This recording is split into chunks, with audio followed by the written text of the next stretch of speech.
BJR itu adalah rule yang diterapkan kepada pengadilan, Bapak Ibu. Jadi pengadilan itu dia harus distant terhadap keputusan bisnis.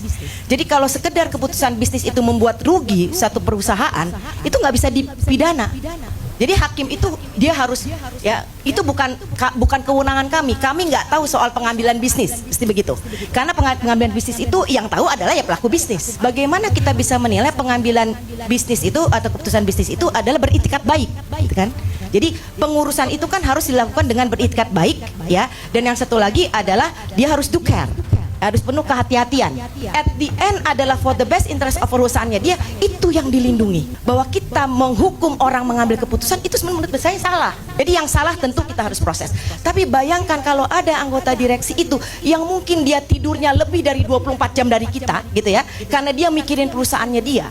Lalu karena keputusan bisnisnya dia tidak bisa merugikan, padahal keputusan bisnisnya itu sudah diambil tadi ya dengan itikat baik, berarti tidak ada benturan kepentingan kan Pak, tidak ada mens reanya gitu, sudah diambil dengan hati-hati. Nanti kita yang kedua ya due care itu bagaimana ya, artinya ada penilaian ahli di situ ya. Lalu ketiga itu ya memang dalam kapasitas dia, tapi pada akhirnya merugikan perseroan ya dia tetap tidak bisa dipidana.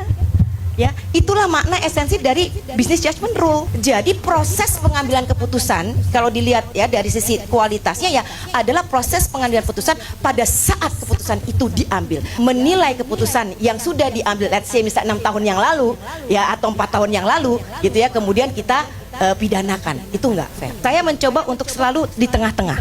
Kalau memang ada yang salah, ayo kita proses ya. Kalau tidak ya jangan diproses. Karena esensi dari pilar ekonomi Indonesia itu adalah pelaku usaha. Even ini melanggar undang-undang PT, this is perdata. Karena perdata, hukum perusahaan itu bagian dari perdata. Jadi pelanggaran itu adalah kalau kamu merasa dirugikan ya ganti rugi, jangan dipidana.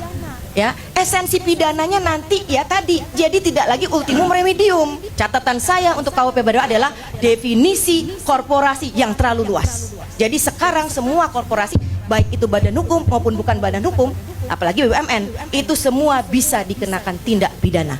This is buat saya sebagai pengajar hukum perusahaan ya, ini kita perlu berhati-hati. Kalau kita nggak mau rugi, ya jangan bikin perusahaan. Kalau negara tidak mau rugi, jangan buat BUMN Pak, gitu ya. Karena tadi ya untung dan rugi is one coin of ya tuh, nggak bisa selamanya untung, nggak bisa selamanya rugi. Boleh rugi, tentu rugi yang ada tadi mens reanya.